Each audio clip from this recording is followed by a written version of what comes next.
All right, you're going to find that the strategy of the game, along with safeties and even kick safeties, are going to run kind of hand in hand. Now, a perfect example of that is, say, a situation like this.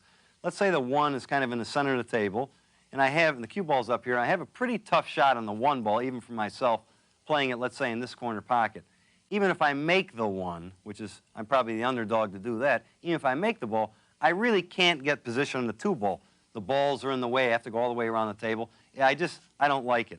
So what I would rather do is, instead of trying to make the one, is possibly play a safety, say something of this nature, putting the one maybe in this area and leaving the cue ball down there. Now, it looks like he's right behind the 7. The 1's up here. It gives me a much better opportunity of winning the game. All right, throughout the games of 9-ball, there's a lot of times when you're going to have shots where you can play what they call an obvious safety. Let's say the 1 is maybe right here. Say your opponent breaks the balls, and the cue ball's right here. Well, obviously, I could kind of hit the 1 and just stick behind the 2 ball, sending the 1 down table. And anytime you can actually hit the lowest numbered ball on the table and leave the cue ball behind a ball, to me, that's a pretty obvious safety. But there are shots that come up, say something like, what do you do in this situation? Now, I can't hit the 1. And these are what we call kick safeties. And these shots come up over and over and over again. And what I mean by kick safety is the cue ball has to hit a cushion first, then hit the lowest numbered ball on the table. So let's look at a situation like this. Probably the most important thing to remember about kick safeties is the speed of the shot. Now, a lot of times I've seen guys in tournaments or even novice or average players, when they get up to the table and they can't hit the lowest numbered ball on the table, they kind of go crazy and hit it real, real hard and hopefully try and luck a ball in or something like this. And most of the time, they're going to lose the game. What you want to do is concentrate on the speed of the shot. So what we're going to do in this case is I'm going to hit the cushion and try and hit the 1 a little bit on this side with speed to hit the 1 into this area and then down here. Always concentrating on the speed of the shot. So hitting this with a little bit of left English. Okay, that's perfect. Now see where the 1 went? Absolutely perfect speed. Now I didn't hide the cue ball behind any ball. Let's say there was other balls on the table. But I did put the 1 in a situation where he really can't make it. He must play it safe. This time you can see I can't hit the 1. The 3, the red ball's in the way. So what I'm trying to do is I'm trying to actually hit the rail with the cue ball, come over and just catch a piece of the 1 ball, hopefully about this much of it.